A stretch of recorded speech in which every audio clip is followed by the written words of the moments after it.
If you watched this entire game on Monday night, one guy in the field to me stood out throughout the entire game, and that was Jason Dominguez.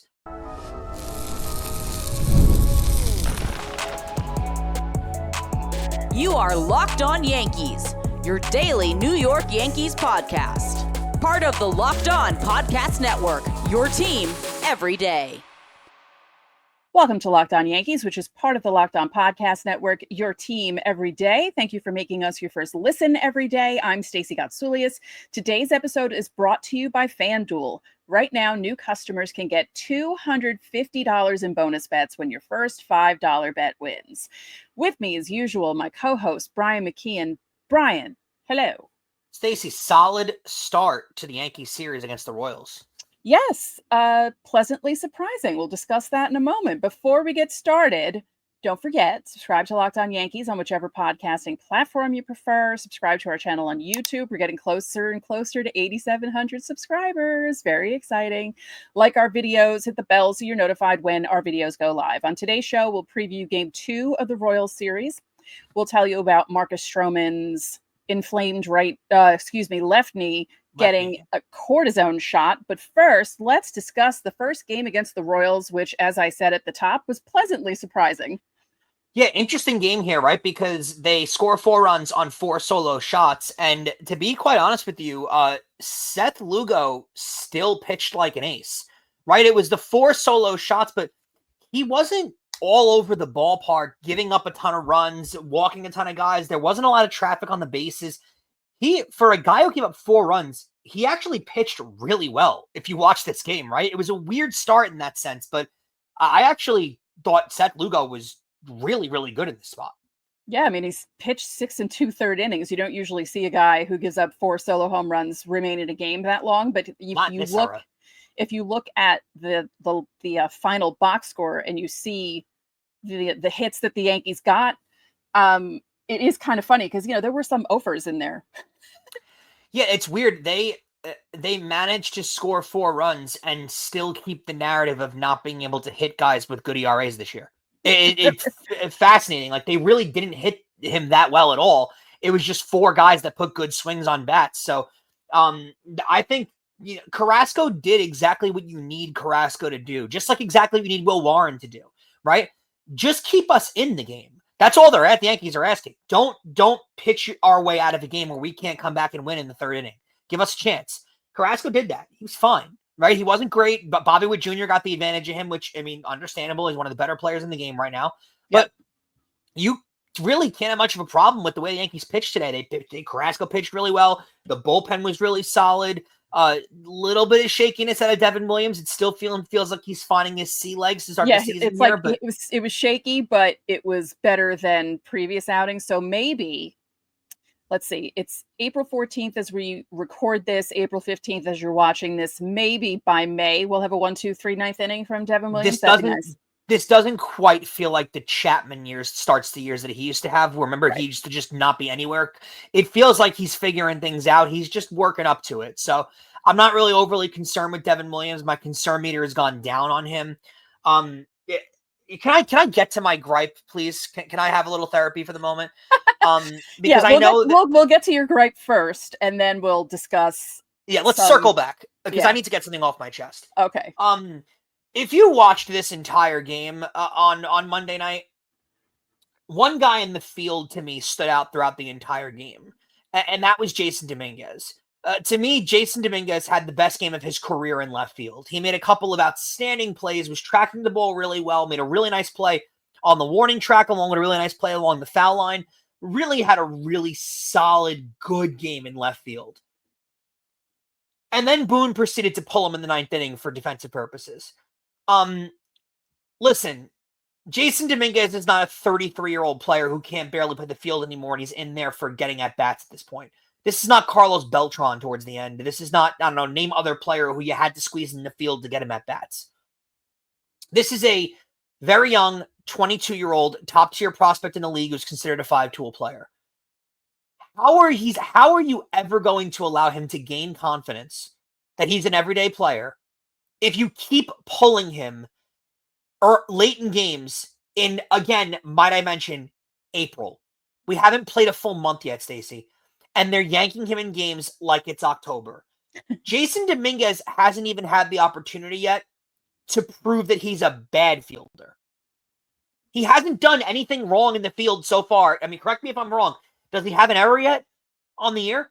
He hasn't done anything in the field since the major league season has started. Sure, there were a couple blemishes in spring training. There is nothing he's done at the major league level so far this year since it started to tell me he should not be in the field late in games. And to me, a player that played, listen, when he doesn't do anything in the field and you want to pull him, I still think it's asinine. But okay, I'll entertain the idea. You want to win a game? Sure. Pulling him in a game where he was the best Yankee defender out there on the field tonight, it is disgraceful. And I think you're doing a disservice to a young player's career, particularly to a young player's confidence, when we do everything imaginable, not we as if I'm part of the team, but Aaron Boone and the Yankees do everything imaginable to protect players' egos and to protect the fragile sensitivity that baseball players have nowadays, to the point where we're saying that Marcus Stroman had good stuff in a game where he gave up 5 runs in 1 inning. Not even. Yeah, he in 2/3 of an inning. Everything imaginable to protect a guy's ego in that sense. But a 22-year-old who probably should have a more fragile ego than Marcus Stroman is being pulled consistently late in games every time they have a lead for defensive purposes, again, in April. Not in necessarily must-win games. Make it make sense for me if you have an idea, because I can't get a grip around this, because to me, you're going to destroy this kid's confidence in the field by the time he's 23 years old. Yeah. As you said, he's been fine in the field. There was one play he made really early in the season, and it wasn't even a catch. It was a ball that fell in front of him, and it wasn't even that bad of a play. And I know people will probably go back to that and bring that up, but it's ludicrous. It's ludicrous that they're still doing this. He's proven to you that he can play left field in Yankee Stadium. Particularly already. Tonight. Monday night. Particularly, that's what bothers me more about it, is in this specific game, he proved to you he was the best fielder for them tonight or last night. And what I just, it's such a mental game. It's such a confidence building game. And you're at the point in his career where you want him to be building confidence, and you're destroying it. And by the way, can I mention too, this was a 3-run game, Stacey. Yeah. So you could have left him in the 9th inning and he could have made 3 errors inevitably and they still could have won the game. Like, why not use it as an opportunity to build a kid's confidence? This is a consistent complaint that we've had on this show since I joined a year and a half ago, Stacey. Aaron Boone needs to force his way into a game somehow. And there wasn't a call that he could scream at the umpire for tonight. There wasn't something crazy that happened that he needed to keep yelling and barking and get thrown out of the game. So instead, he's got to change up the outfield positioning because we got to get this game won.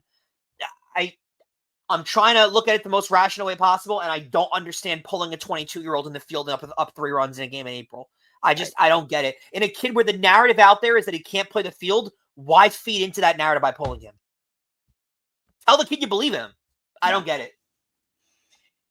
So let's go through some numbers. As we mentioned, there were 4 solo home runs off Lugo: Chisholm, Grisham, Rice, and Wells. Now, let's go through Rice's numbers right now. I know it's early, but his OPS is over 1,000. It's 1,097. His average is right at 300 on the nose. He had the home run. He had a walk. He's really making the most out of this opportunity that he has right now, and it's going to make the choice to keep him on the team when Stanton comes back that much easier for the Yankees. Also, honestly, a top 10 exit velocity in all of baseball right now, too, which is another hidden thing. He's hitting the tar out of the ball with that. Yeah, when he gets one, he gets one. Yeah. Goldschmidt and Judge are both hitting 367 after Monday's game, which I thought was funny. Judge's OPS is 1212. Goldschmidt is a very respectable 909, which who would have expected that? And yes, I know it's early, but considering that his season last year was the opposite of this, where he was just terrible for the first 3-4 months, and then he picked it up towards the end of the season, this is good for the Yankees. Been a pleasant surprise, and he's not doing it with power. Goldschmidt's been a power bat in the past. He's not doing it with power, which to me is showing that he might have like tried to reinvent his game over the offseason, right? Maybe pulled a quasi CC Sabathia. He's focusing on contact. He's focusing on putting the ball in play. And that's the kind of hitter the Yankees need in this lineup, right? They got too many guys that swing for the fences on every single at bat. Having a contact bat like this in the middle of their lineup has been absolutely massive. Goldschmidt plus in the field too. It is really shown in the middle of their lineup. After the last couple of years as Yankee fans, you've seen what it looks like to not have a productive first baseman. He has shown how valuable it can be to have a productive first baseman, both in the field and at the plate. He hit his 451st career double, ties him with Jim Thome, Jimmy Ryan, George Davis, and Paul O'Neill, who was doing the game tonight. That's cool. And he is 109th all time on the doubles list in MLB. Yeah, that's pretty amazing. So bullpen. I know we were talking about how we wanted the bullpen to be saved, but, Carrasco 5 innings, and then Cruz 1 1/3, Hill 2/3, Weaver 1, Williams 1. Not really stressful innings, not a lot of pitches. So these guys should be fine for Wednesday if needed. Agreed. Yeah. Cruz, Wednesday, I think more for long relief purposes. They didn't have to use any of those guys. So I think they're a little bit more safe on that side. Cruz's strikeout pitch, by the way, is incredible how good he's been. Guys can't touch him. And like we said, Weaver's looked outstanding. He has all year. Tim Hill has looked like an absolute, knowing the price they got him at, it felt like a steal at the time, and it still feels like a steal how good he's been. And Devin Williams, it hasn't been disastrous. It just feels like he's getting his sea legs under him to start the year. So I'm not really too concerned at all. The bullpen looked really good, and the Yankees have the second lowest opposing batting average for guys against out of their bullpen this year so far. So that's a pretty good sign. Yep. Don't forget, subscribe to the channel, hit the like button on our videos, hit the notification so you know when our videos go up. You can also join the Locked On Yankees Insiders Club. The link is in the description. You get texts from us. You can text us questions, comments, reactions to trades and signings. We send out the lineups during the season. We send out roster moves, breaking news, so you don't have to check social media. There's a 14-day free trial. Coming up, Marcus Stroman got a cortisone shot in his knee. We'll talk about what his absence means for him and for the team next. The NBA playoffs are almost here, and FanDuel is giving new customers an incredible way to get in on the action. And right now, when you join FanDuel and you place your first $5 bet, you'll get $250 in bonus bets as long as your bet wins. And if you're a Knicks fan, you got to love the way they are going into the Detroit series and how everything's looked on the up, but be careful with a Detroit team that won like 12 games the year prior and now is one of the hottest teams in basketball. Could wind up giving the Knicks some trouble as they go into this series as heavy favorites. I'm still betting them because they're my team, and I'm betting them on FanDuel because I love how FanDuel makes betting so easy. And whether it's picking my favorite team or it's driving into the player props, whatever I want to do from three-pointers to steals to assists, FanDuel's got a million ways to make it so easy to back your favorite player props. And plus, after the game tips off, you can even combine live prop bets into a same-game parlay for the chance to win big. So don't miss out. Head over to FanDuel.com and claim your $250 in bonus bets today. And thanks again for making Locked On Yankees your first listen. Remember that every Friday is Fan Mail Friday. You can leave questions underneath the pinned comment on our videos Monday through Thursday, or you can join the Locked On Yankees Insiders Club to get top priority during Fan Mail Friday. The link is in our description. So, Stacey, I'm going to give the lead to you here because you are someone who's experienced the same thing as Marcus Stroman. You once gave up 5 runs in a start on a Friday night in 2/3 of an inning and then blamed the weather on it, right? No, that is not what I have in common with him. I have gotten a cortisone shot in my knee. Oh, I knew it was something like that. All right. Yeah, my right knee 8 years ago, and it's such I never had cortisone shot into my body. I'm not an athlete. I found out I had runner's knee and I don't run, which is even funnier. But anyway, yeah. So the doctor was saying to me, because I was watching the whole time and she took out the needle. I was like, wow, that's a big needle. And she asked me, are you going to watch? I said, yeah. And she was like, why? I said, I actually like watching needles. I don't know why. I'm a weirdo that way. And, they have to move it all around because they have to fill your knee with the cortisone. It feels like an internal ace bandage. Like it just feels like your knee is wrapped in an ace bandage from the inside. Now there is something that sometimes happens when you get a cortisone shot. It's called a cortisone flare. And about a half hour after you get it, it could cause a shooting pain down your leg. Fun. Lasts about 5 to 10 seconds. Worst pain of my life. And then it was done. And then I was fine. Okay. And then everything was good. Doesn't happen to everyone, but it sometimes happens. So yeah, getting a cortisone shot, it makes you feel more secure, because my knees are I have a lot of issues with them. And it just feels like it's being hugged by the cortisone. So it's actually a good thing. That's why athletes get that stuff done, because it makes your joint feel better. Hopefully it works out for Marcus Stroman, so you can get back on the mound. I do want to highlight, though, this only puts more importance on Clarke Schmidt's return. And Clarke Schmidt's been a big player for them over the last 2 years. He's had really low ERAs. He's been I don't think the expectations for him coming into the major leagues were nearly as high as he's performed, which is quite a change of pace for the Yankees, I want to say, over the last decade or so. It's usually the opposite, right? Yeah, and it really feels like every major pitching prospect they've had come up, as soon as the guy gets here, he's just not what they expected. Justice Sheffield comes to mind. There's a litany of names of guys that came up that you had all these expectations for that just were never, ever close to what they should have been. Clarke Schmidt did not come up with those expectations at all, and has been everything times a million what they could have possibly expected. He's been great for them. It's going to be important, especially with, again, Strowman, even when he's available, not pitching well at all. Will Warren feels like, he's got time to fix what he is, but right now he is what he is. Carlos Carrasco is what he is. He's toward the end of his career. Max Fried has been an ace so far, but we're 3 starts in. He'll make his 4th start later in the week. And Carlos Rodon, although I'm not as concerned with him as a lot of Yankee Nation seems to be concerned with him, I think Carlos Rodon still has I hate myself for using this term, but Carlos Rodon still has the stuff to be a really terrific pitcher in this league and an ace pitcher. He's just had things get away from him so far this year, but he's pitched well overall this year. I don't think Carlos Rodon has been a problem necessarily. Overall, they're going to need Clarke Schmidt to be a big piece for them this year. They are, especially with the Garrett Cole injury. So that, the Strowman injury not coming at a great time does come with a bearable time, because they're going to get Schmidt back this week. He's going to have a big part in this lineup. And I do want to mention, too, I think the funny little caveat in all this, Stacey, and I want to get your take on it. Strowman being hurt. Remember, there is that kicker in his contract. If he pitches more than 140 innings, it kicks in a player option where Strowman has the ability to opt in or opt out of $16 million for the 2026 season, which I think the Yankees are kicking themselves for putting that in the contract right now. Obviously, Strowman will accept that kicker because no one's going to pay him $16 million next year. Do you think the Yankees play this with take your time getting back here, Marcus? We don't think you're ready yet. Or do you think they're going to bring him back as quick as possible?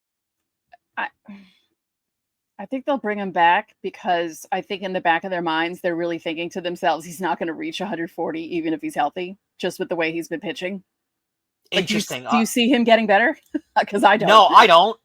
But 140, my only fear here is 140 innings is not a crazy unreachable amount of innings. Right. He can get there on accident. Right. So I wonder if they keep him out for a little bit and just, let's get him fully 1000% healthy. And they hide behind the excuse of, we want to protect our players' health, and we've had injury problems this year. I just wonder if that's what happens, because that number is, again, it's almost a guarantee that Marcus Stroman will opt into that deal. There's no way he opts out of it, and no one's going to give him $16 million. It almost feels like a guarantee he takes that money. So I'm very intrigued to see how they play this. Well, right now, he's made 3 starts, and he's thrown 9 1/3 innings. Okay, I was just looking that up to see what he's gone. Yeah, so they're on pace for him not to hit it. Mm-hmm. I'd say, right? The injury, I think, helps. I think secretly in a very dark tunnel, Brian Cashman's doing fist pumps right now, because they do not want to be stuck for $16 million for a pitcher they didn't have intentions of having on this year's rotation. Yeah, he's doing the Jersey Shore. Vinny and Paulie, who used to do the Not sure, but yes. Can't believe I admit that I watched that show. I did.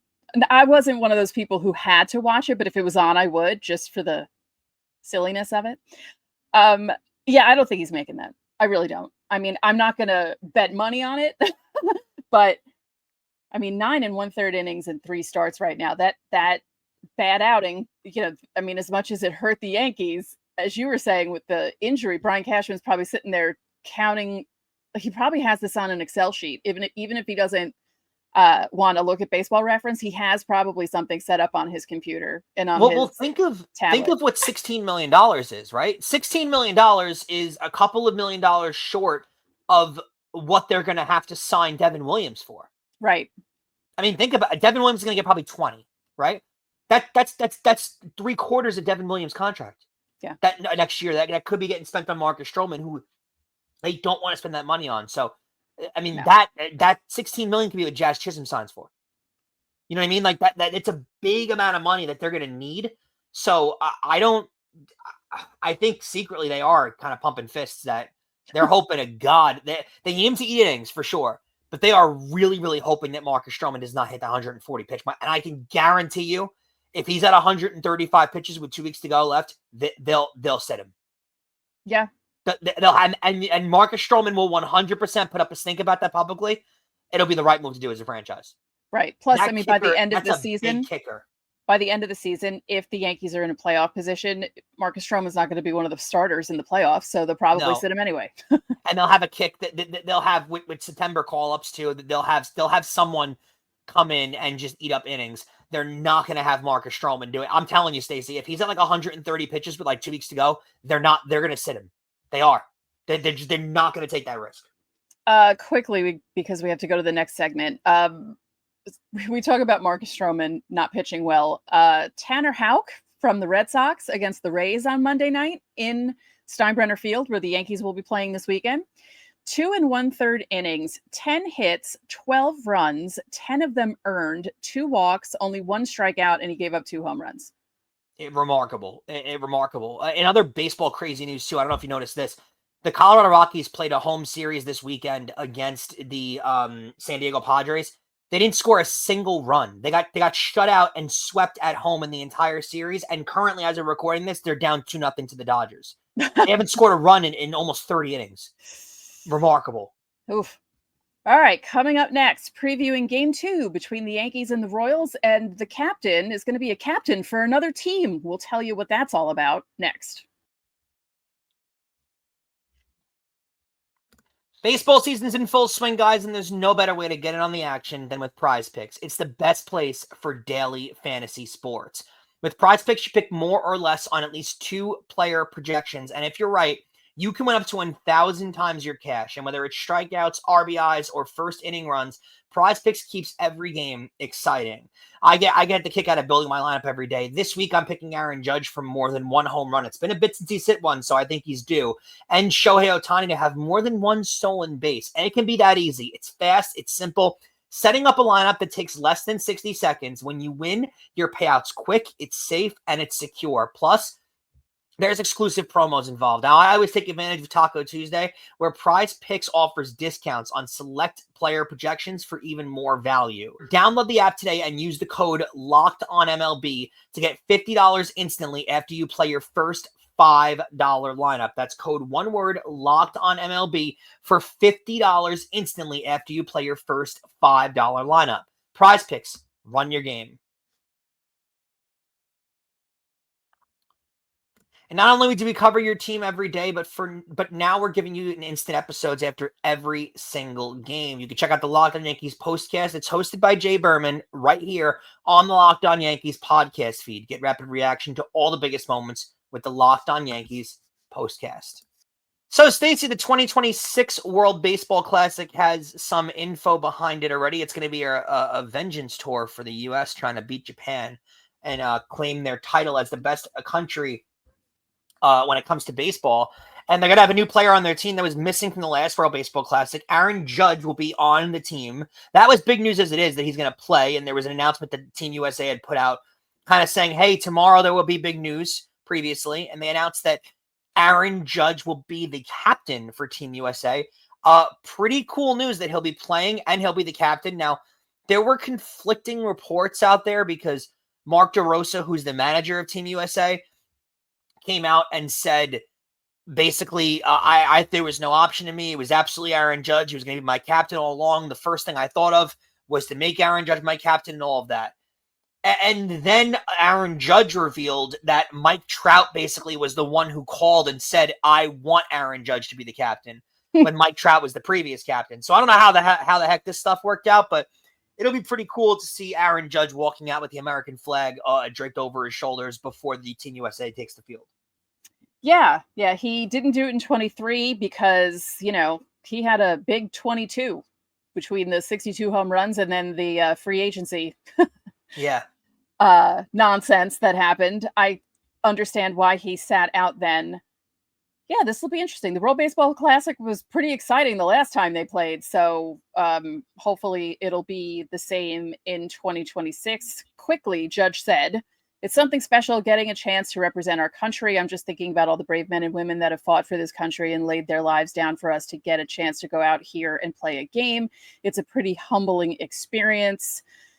As you said, Mark DeRosa, he said about Judge, I felt like he's deserving of it. I watched Mike Trout walk out against Japan holding the flag. I want Judge to be that guy.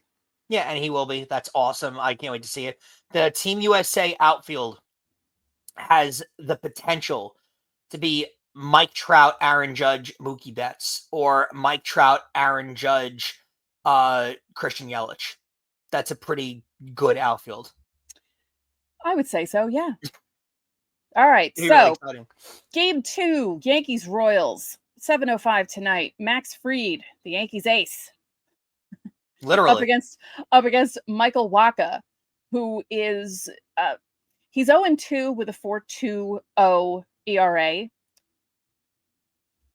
I worry about the Yankees against Wacha for some reason. Yeah, I mean, this is a game the Yankees will be heavily favored, and they should be able to score runs against Wacha. And I'm intrigued to see what Max Fried can do, because this is a start that you could start to build off with Max Fried. Because after the last game against Detroit, when he pitched really well in that spot, and honestly, too, Stacey, that was the game they needed to avoid getting swept, to avoid heading home on from the road trip at 2-4. That was a game the Yankees needed, and Max Fried came out and showed why he's getting paid. He's getting paid, but really gave you an ace performance, right? Went out there, struck out double digits, really was fantastic for them. This is a start, though. Like, we've seen Carlos Rodon give you those types of starts, right? Where he's great, he's unbelievable, he strikes at double digits, and then he comes back and gives you a stinker in the next game. You want to not see that from Max Fried, right? You want to see if Max Fried can build on that, because who's the guy that gives you the great start and then follows it up with a great start? Garrett Cole does that. Right. Aces do that. Let's see Max Fried be the ace that we know he's capable of being. So who catches him tonight, Wells or Escara? It's intriguing. I love that question. I'm going to be fascinated when the lineup comes out, because it'll be telling. It will. There is no good reason to sit Wells right now. And he's not really hitting the ball very well, to be honest with you, but no pun intended. But overall, it's night game after a night game. It's the middle of the week. There's not a great reason to be sitting Austin Wells going forward. They don't have a day game the next day. I have a this thought. This is fascinating. Let's hear. A thought, though. Is it possible that they're giving Escara these chances to play because they know once Stanton comes back, he has to go and it can't be Rice? Maybe, but with that narrative, I think it would make more sense to try and develop Rice along with Fried. Right? Let Rice catch these games. So if Fried gets comfortable with Rice, it's a double entendre, really. It's the best thing possible, because then you have a reason to play Rice in those games when they're going to try and find a way into the lineup anyway. Because it's getting to the point right now, Stacey, where they're going to have to catch Rice in some games later on, whether they like it or not, because his bat's been so good. Right. But they're not, you can't take Stanton out of the lineup. No. So what are you going to do? Like, they're in a really difficult situation here. If Rice keeps playing the way that he's playing, and there's no signs that he's going to slow down by any means either, because even when Ben Rice came up last year and was hitting well, but really, he was hitting the home runs and stuff, he wasn't having these numbers. His OPS wasn't flirting with 1,000. He wasn't having a 300 batting average by any means. So this is a different player that we've seen. They're going to have trouble fitting Ben Rice. Health aside, they're going to have trouble fitting Ben Rice into this lineup. So I don't know. To that point, I think it would make more sense to try and develop a relationship with Rice, so he had someone to pitch to, rather than Escara. I don't know. Escara might find his way onto this roster, and that might carry 3 catchers, honestly. It's possible. Yeah. Yeah. All right. Well, thank you guys for making Locked On Yankees your first listen today. For your second listen, check out the all-new Locked On MLB Game Night. Every game, every night, all season long. Get local analysis on a national scale. Find MLB Game Night on Locked On MLB on YouTube or wherever you listen to your podcasts. So that'll do it for this edition of Locked On Yankees. I'm Stacey Gotsoulias. And I'm Brian McKeon. We'll catch you guys tomorrow.